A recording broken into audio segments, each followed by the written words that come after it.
Go, Reggie. We're back in action. I must turn on my lights. I'm in a dark room here. So bear with me 1 second. Let's get the lights on. Won't somebody turn on the light? Like that's it. Like they said in the song, Tim Haynes, "Turn on the lights." A lovely Yeah. song. We're going to be using some different music this week. Oh, here, hang on. Why isn't it showing up? The event must start. Oh, it does take a minute, you say, to show up, doesn't it?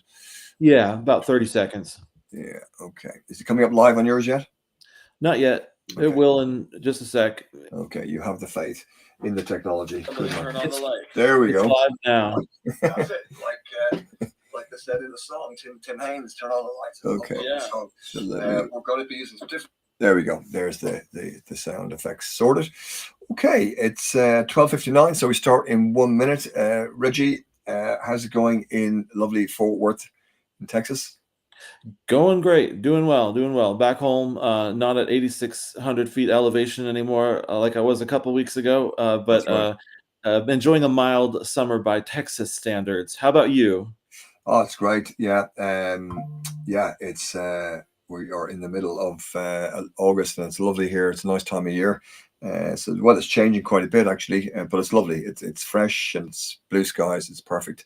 So can't complain. But you didn't get any floods near you. You're well away from the floods.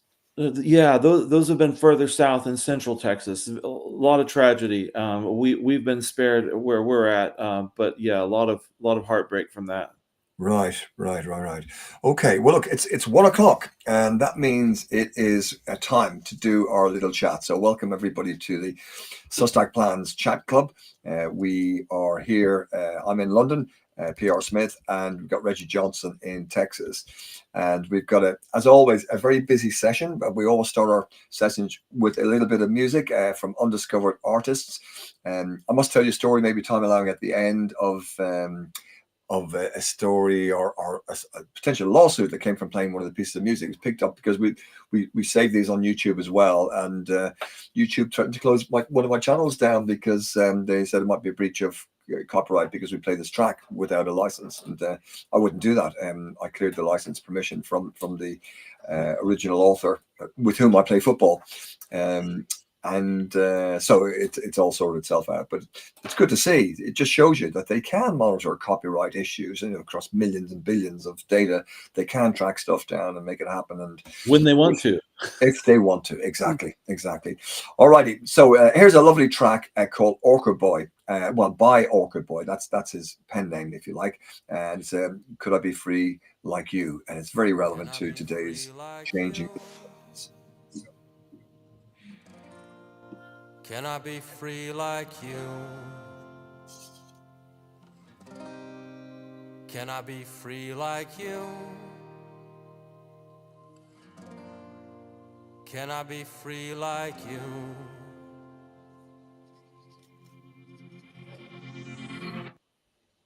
When I lay on the ground, I like to think about what sunlight feels like, to be out there and smell the ocean in the air.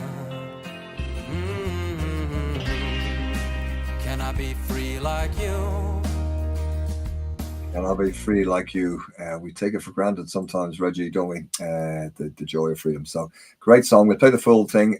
We play more of it at the end, and we put the link with all the show notes. We put all the links to everything we talk about onto my blog, prsmith.org/blog.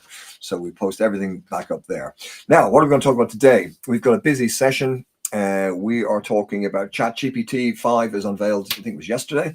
So a quick word about that. Then what David Bowie saw that Musk missed, which was surprising. Then I'm going to hand it over to Reggie, talk about the tech billionaires behaving like corporate dictators. Then a piece about a new social media film, which I think people will be very interested to see. And then we've got some Grok kids stuff, a bit worrying. We'll touch on that, and also Grok creating deep fakes of anyone, which is quite disturbing, I think. But we'll get to that. Then we always look for the positive in AI, and Reggie will be talking about AI results. how to optimize your AI results. IRO, AIRO, optimize AI results optimization. And then something really interesting.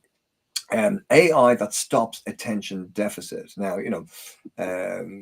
we'll say more about it. This is really positive stuff. So we'll share that with you later on.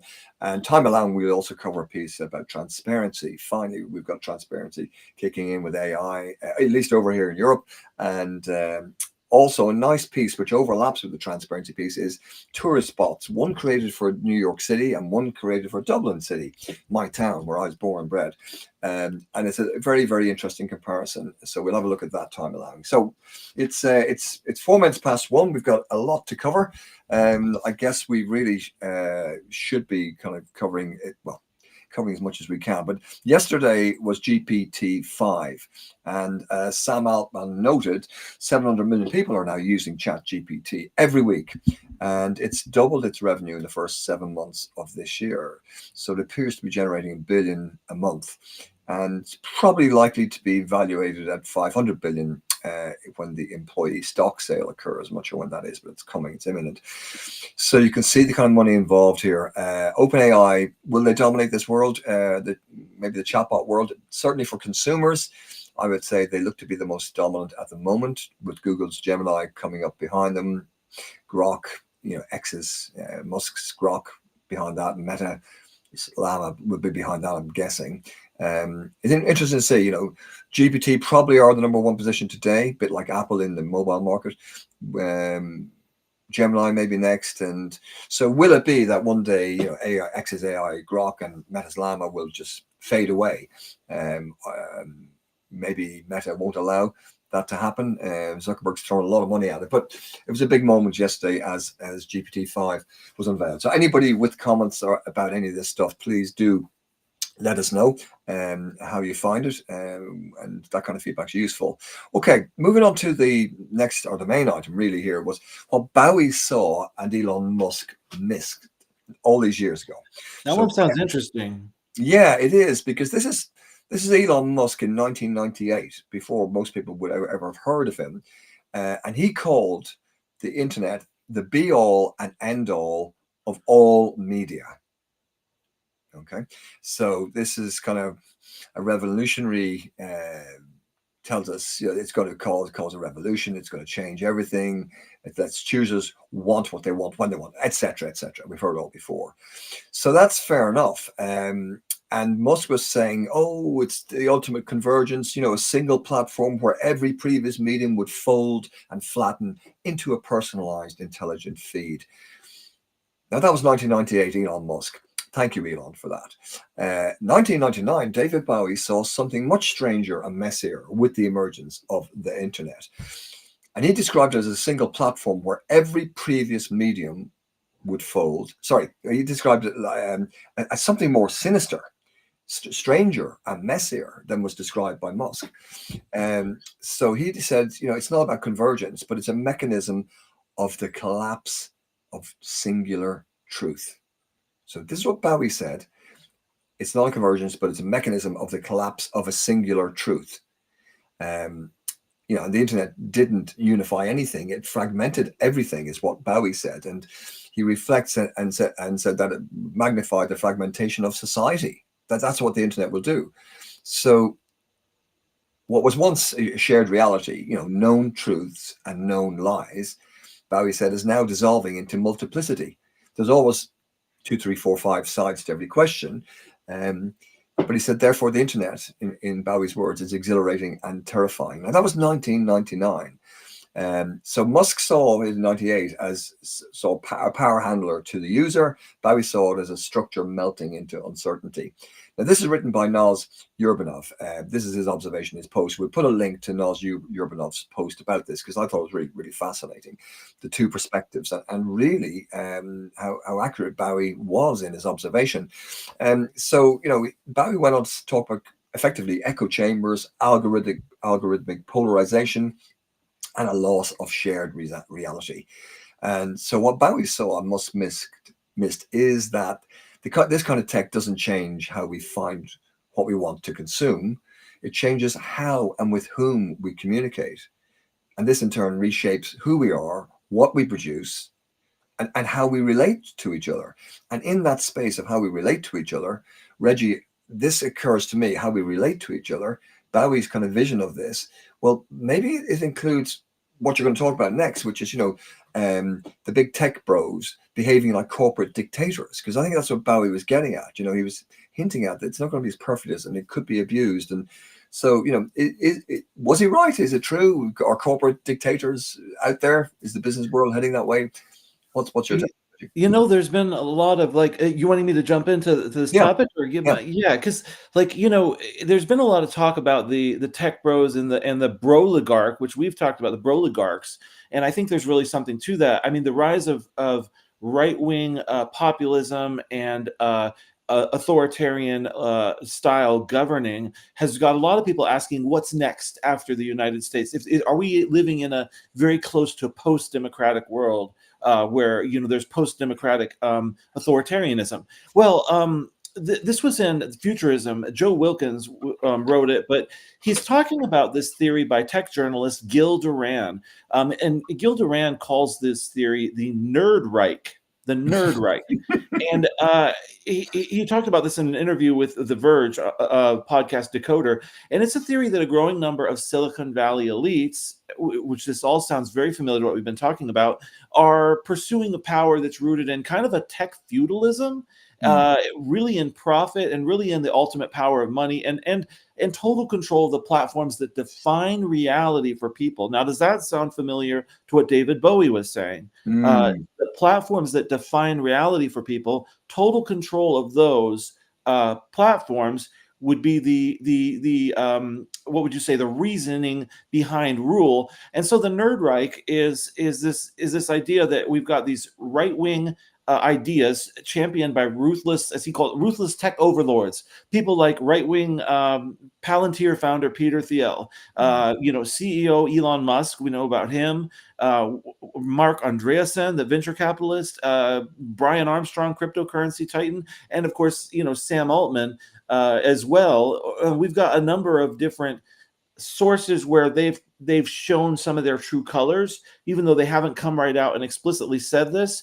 But what Duran's theory does is it kind of gives some sort of an explanation of why, to explain some of the anti-democratic actions and words of a number of these people. And the idea of, if what they're looking at is the potential collapse of liberal democracy, which some people say is imminent, some people say has already happened with Trump, and the destruction of the separation of powers, if we're looking at the potential collapse of liberal democracy, these tech tycoons, the wealthiest people who have ever lived, looking to fill that power vacuum with a form of tech feudalism, with things like they talked about free cities and some different like state network states, where areas where essentially innovation can be run by the corporation, free of rule, in order to advance the almighty corporate interest, really. Anyway, there's a lot more to it, but the real enemies of people like Andreessen is sustainability, trust in society, tech ethics, and social responsibility. Now, we will include the citation and the notes. I mean, you can read more about this for yourself, but the idea of this concentrated political power where the money is not new, but some could say that was the case during the robber baron era and the factories, but unionizing and giving power to the laborers helped to break some of that up. But we've seen a number of years of kind of scaling back on that union power has been eroded. But the one thing that Joe Wilkins tells us, Mr. Wilkins tells us in his article, as he does point out at the end, I will say, is the antidote to all this, the wealthy elite reshaping society in their own image. The antidote is also old democratic resistance and politics built in the material needs of the many, not the dystopian fantasies of a wealthy few. Well said. Well said. I know Mark Anderson's enemies, he says, in no uncertain terms, are pesky ideas like what you said: sustainability, trust and safety, tech ethics, and social responsibility. Mark Andreessen and his ilk say that these are pesky ideas, and he kind of throws them out out the bath. So they are dystopian, in my opinion. And in fact, kind of moving on, Reggie, the case against social media. I mean, all this started with, echo chambers and the manipulation of people's thinking and with social media before AI actually came fully on the scene. And there is a film that's just come out called The Case Against Social Media. So I can't see it just yet in the UK. I did go looking for it, but Reggie, maybe we can discuss this next week in a bit more detail. But I'll give you the gist of it. And if anybody else is out there, and I should say greetings, we've got a few new friends with us. Robin, good to see you as always. Mona Alauzer, and Naz Urbina, who actually wrote a piece for us, which is a fantastic piece. Tim Bennett, Rishi Duazar. Rishi, I've written the foreword for a wonderful book coming out in India. So we'll have to get you on the show to chat about that at some stage. Natasha Batley, Mohammed Marous, and others that are with us. It's great to have you here, and thanks for joining us. This is Can't Look Away, this film called Can't Look Away. So if you get a chance, have a look at it, find it, Can't Look Away. We'll put a link to the trailer. It looks like compulsive viewing as far as I'm concerned, but this is what the trailer says. Straight to camera, they say, they are not showing kids what they want to see. They're showing them stuff that they simply can't look away from. They're hooking them. They're addicting them. These products are designed to be addictive. They're designed to be addictive to adolescent brains. And this is known to the defendant. And the defendant is social media companies. So just some parents against some of the most powerful people in the world is the pitch of this film. So some parents against your oligarchs and your tech titans and so on. And these companies, they say, have been gaslighting us for years. Now, for those of you who English is not your first language, gaslighting, I asked Alexa to define it for me, and she said to cause a person to doubt their sanity through psychological manipulation. I thought that was quite neat and tidy. So the people who made this film said this is all about money, and our children are the casualties. We need to take back the power from these companies, is what the film says. And they say that the social media companies, have created a dangerous situation and are manipulating our kids. And these companies know the levels of addiction and sexual abuse. They know the levels of suicide. They're not showing kids what they want to see. They are showing kids stuff that they simply can't look away from. And that's the name of the film. Can't Look Away From. So maybe between now and next week, if anybody gets a chance to have a look at it, it's been released in America, but I can't seem to get it here in Europe. But I will have a double check on it, and maybe we can discuss it a little bit more. But it sounds like an important piece of work. It was just like, what was the other film, Reggie, we used to support quite a bit? Social Dilemma. Social Dilemma, a wonderful piece of work.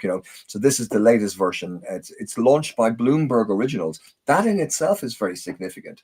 Bloomberg Originals are owned by Bloomberg Media, who are a serious player. I would have thought in the American sort of media world, these are serious players. So fantastic stuff. So we'll put a link, we'll put the name of the film on a link, and hopefully you'll be able to find it and have a look at it. And thanks again to Nikki Petrossi for alerting us to it. So that is Can't Look Away, which brings us to the kind of stuff that kids see, not just adults, but kids. Reggie, we're going to make baby grok, says XAI. Well, what are they going to do with our kids? Sorry, go ahead. Well, tell us more about Baby Grok, which is XAI's baby bot, if you like, the big thing to generate kid-friendly content. What's this about? Well, do you remember Baby Einstein DVDs? Oh, yeah. Yeah, they came out with this, hey, TV is so great, and DVDs, were this big thing back when media was stored on a physical medium, even though it was digital. And they said, let's make these Baby Einstein, and they made parents think it was going to make their kids a genius. But instead, what they found out is every minute kids spent in front of a screen was time not spent with another human face in real life. And there was a big difference. And babies needed human to human interaction, not screen mediated. And then now they even more clearly delineated kids under 2 should not have any screen time. This was 20 years ago. This was by the time my kids were born. We kept our kids off of screens for the first couple of years altogether because of the way the human brain evolves. So when I saw this, I had to think of Baby Einstein and how it was this good sounding idea to make your kids smart, set them in front of the TV and they'll get smarter. We've got Baby Grok XAI, dedicated kid-friendly content. This coming from Grok, which praised Hitler and made sexualized anime bots available to kids. Not to mention, you're going to be talking about in a minute about their image generator being able to create deep fakes, non-consensual nudes of celebrities. But Musk wants to start a kid-friendly AI. But here's what every parent should know about any kind of AI, whether it's kid-friendly or not. This is coming from Louisa Jarofsky on LinkedIn, one of our favorite people to follow. Excellent. As well, as far as warning us about these kinds of things. Children, especially younger ones, should not use AI unsupervised. First of all, AI systems are inherently unpredictable. So even those with built-in guardrails, and we've seen the guardrails are wholly insufficient in these machines. Grok started spewing white genocide content out of nowhere, conspiracy theories. There's so much other stuff I could go into, but the guardrails that are there, even with those guardrails, even with special guardrails tailored toward children, they're still too unpredictable to really have confidence that they're not going to get harmful output or disturbing content. Second, we are still just learning how the brain is impacted by the interaction with the AI tools. And we've already seen situations where humans have gone through ChatGPT psychosis, suicide, other harms to human health and well-being, and we're just starting to scratch the surface. So to think about how much stronger the impact is on younger brains, even adolescents, even more so school-age children, even more so babies and toddlers, it's a very concerning idea because we know that AI systems can be manipulative, flattering, overly agreeable and sycophantic. We know that they can also be agenda-driven by the makers. And, we've even seen specifically an order from the White House that tech companies must comply with the Donald Trump's official narrative of what the human corpus of knowledge should be. And Elon Musk has mentioned taking out the errors in the human record, which we kind of know where he leans on that. So we've seen adults fall prey to well-being harms from AI. So sorry, Reggie, was it Musk or who was it?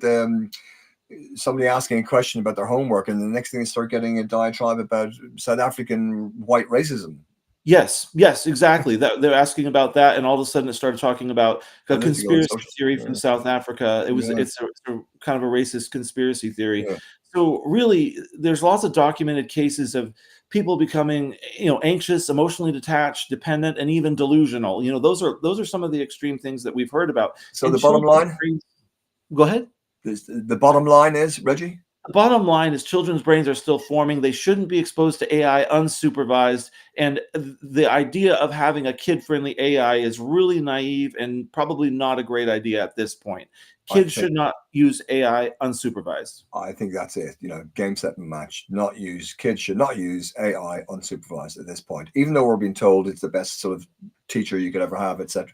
That may be, but it's not regulated. It's not safe. There's lots of errors. So we're recommending in lieu with Louisa Jarofsky, who's a great writer. We were saying we agree with her. Let's not let kids be unsupervised with AI at the moment. It's not in a safe state. To confirm that, here you go. This is about Grok creating deepfakes of anyone. Now, this is from Connor Brennan, who is chief AI architect in New York University, the Stern School of Business.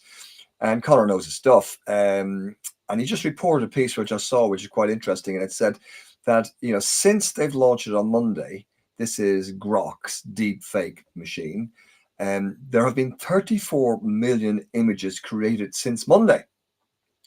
Now, these are fake images that have been created. So on the eve of, this is when he wrote it, was on the eve of ChatGPT 5, which we've talked about.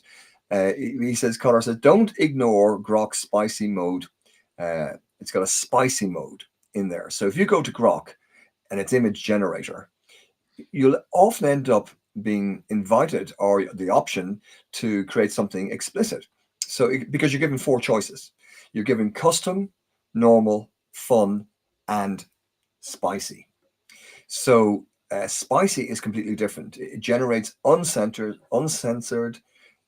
often explicit, photorealistic deep fakes of celebrities. You know, if you can do it of celebrities, you send in a still photograph, and you tell it what you want, and it'll build a video for you. If you could do it for celebrities, you could do it for your mother, your brother, your sister, your wife, your husband, your auntie, your nephews, your nieces. And I think that will happen, because there will be people think it's quite funny to do obscene stuff with your next door, show your next door neighbor or somebody you don't like and release it. So I just think I'm struggling to see the positive side of it now. I mean, I see a fair amount of Trump fake deep fakes, which portray him saying absolutely even more ridiculous stuff, and it's not him, and it's naughty. So where does it stop? How would you feel if you saw your mother in a sexually explicit video created by Grok? So the guardrails aren't really present, as far as I can see. Tell me if we're wrong, but here, this is Conor Grennan, right? So he knows his stuff, and he ends his piece with, it seems like the market wants this, because you've got 34 million images created in a week. So there's a demand for this, there's no doubt about it, and they're paying $30 each. So there's people are prepared to pay for this demand. But so there's demand for it, fine. But is this what the market's going to reward us with? Seeing your mother in a hard porn video or something disgusting like that. So will the market build any guardrails, is what Conor Grennan asks. And what happens if it doesn't? And to date, they haven't been very good with guardrails. So Conor Grennan eases off and says, "Come on, Grok, be better." I'm saying stronger than that. Grok, you're a disgrace allowing people to do that. And please get guardrails up there immediately without delay. Otherwise, I'd recommend people don't use this. This is a dangerous thing. Okay. So we've banged on enough. It's been a bit negative. Let's get positive. We've got 5 minutes to go, Reggie, and a fair bit to cover still. I'm sure people want to hear about, let's get positive with AI. This is because there's lots of good stuff AI can do, and there's lots of messy stuff that we flag up as much as we can. But let's get positive and talk about AI results optimization. What's this about? Can we do it? Well, one of the interesting things, I'll summarize this quickly, about a study recently done on what is AI reading. If we are looking to see, is AI why isn't AI citing my company? We want to know, what is AI reading? Where is it getting its sources? And there was a study done by Muck Rack, which is a PR company, a public relations services company. And it was interesting. What they found is that 96% of what AI cites falls squarely into public relations territory, not marketing or advertising, but public relations. 37% results not cited, not owned by the company or product in the search. So if you search for Coca-Cola, a large percentage not coming from Coca-Cola's own information. And 27% cited news and journalistic publications, and only 2% cited social media marketing content, and only 1% citing press releases. So AI is completely ignoring the pseudo-journalism and the other marketing content, the advertised results that are out there. And in a lot of ways, this is really good. Now, this is from Carly Martinetti, talked about this on LinkedIn, and she wrote a really good post about how basically this is a return to the importance of public relations, of getting legitimate third-party validation from the media. And I've been saying for a while, something that from my own studying, is that what the biggest thing you can do for your own traditional search engine optimization is? The single biggest thing you can do, it's public relations. Google knows who the news is talking about and who's credible, because they're being talked about by these credible sources. AI does as well. The AI tools know who's being talked about. They know what the credible sources are. They know when you're being mentioned by credible sources, as opposed to just keywords popping up in areas where you've put the content there yourself. So this is very valuable information. Public relations is more valuable than ever. And sponsored and paid content is not going to help get you into the AI results. Yeah, well said, Reggie. I guess there's work to be done there, and I think we'll continue with this theme in the weeks to come. About optimizing for AI. There's a lot more to open up in this area, so let's do that. Tell you what, we've only got a couple of minutes, so I'm going to save AI stops attention deficit for now. We'll save it for next. The transparency piece, I think we'll save that as well next week. I don't want to rush this, but we'll do the tourism bot versus New York versus Dublin. So they looked at AI implementation in New York and Dublin. And so New York rolled out a generative AI chatbot, and so did Dublin. And what they found was that the New York one has risks of inaccurate information and has worries about the limits of disclaimers. So while Dublin's AI-powered itinerary planner highlighted the challenge of fairness, data quality, and cultural representation, it still was, people enjoyed using it and found it was like a personal advisor of things you might want to see, not just the big typical things, but the stuff down the side streets, and that, depending where you are and how close you are to different things. And so it seemed like quite useful. So here's what New York's summary is. New York rolled out their generative AI called My City. They did it a year ago. They've been testing it, not a year ago. And they've been testing it. And what it revealed is the results is that the risks of inaccurate information are very real. So, again, the training data is so important. And the limits of disclaimers, when it was revealed to be giving false information that encourages businesses to act illegally. Now, this is not originally intended. So it's not a touristy thing. This is more for people of New York. If you want information about how to start a business or where can you go, it's called My City. So the issue there, data quality was the issue, the main issue that can destroy it. If it's poor data, then you're going to get goofy stuff. And in this case, they actually had how to cheat the system, which is not what a government AI bot wants to be doing. So the potential of AI in citizen-facing services is what they were looking at. And, they were looking at the importance for local governments to, the bottom line is the importance for local governments to consider all angles and do the unintended consequences and explore the transparency and keep asking this one big question is, does it serve the community? That's the big question. Does it help your community? Rather than undermine public trust with goofy, sloppy stuff. So the technology isn't new. It's constantly improving. People don't need to spend loads of time trying to find a simple answer to anything in a city. They should be able to get it within 2 questions if they're using AI properly. So this is what these guys are trying to do. But I think the main point we'll stop with here is that, yes, they can do it. The potential is there, no doubt. But the key to success seems to be in quality training data and what if scenarios, the unintended consequences. Sit around and discuss these. Don't just do a Musk or anybody else, ChatGPT, and to throw it out there and wait to find out does it work or not work. This testing needs to be done in advance. So we'll put the link up to New York City's My City chatbot and Dublin's A Day in Dublin itinerary planner. And they're spending big money on these things, but they have published their learnings, which are very valuable to us. Okay, so we will come back next week. We'll do the transparency piece, and we're going to save AI that stops attention deficit, which is a real eye-opener and a great piece. So we'll have a look at that next week. Folks, it is 1 minute after 1:30. We pride ourselves on doing this in 30 minutes. We've just gone over by a minute. So it's time to say farewell. Thank you very much for dropping in. We enjoy our chat. We learn about it. I know a lot of people come in afterwards and work their way through it, and we get comments. So post your comments afterwards as well if you want. Robin, thanks very much for your note about, it is surprising. You can't believe that people use Grok. Adults use Grok. It certainly should not be used by kids. I agree with you 100% there. So thanks for that. All right. Look, folks, we will see you next week. We're going to play out on the Orca Boy again. And we put the full links to everything on prsmith.org/blog. Reggie, I wish you farewell. Thank you, Paul. You as well. Have a good weekend. Thank you, sir. Okay, so here we go. This is Orca Boy again. Can I be free like you? Can I be free like you?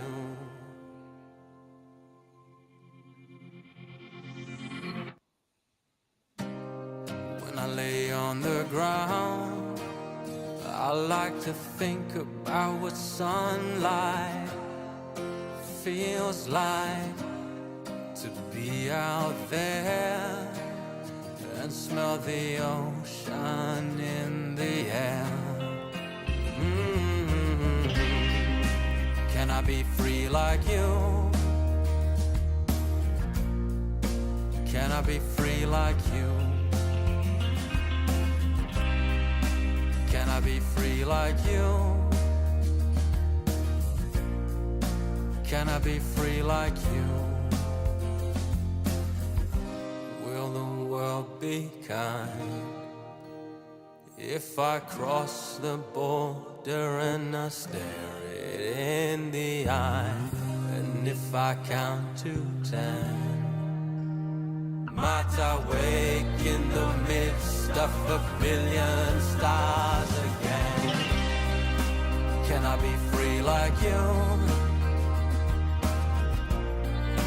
Can I be free like you?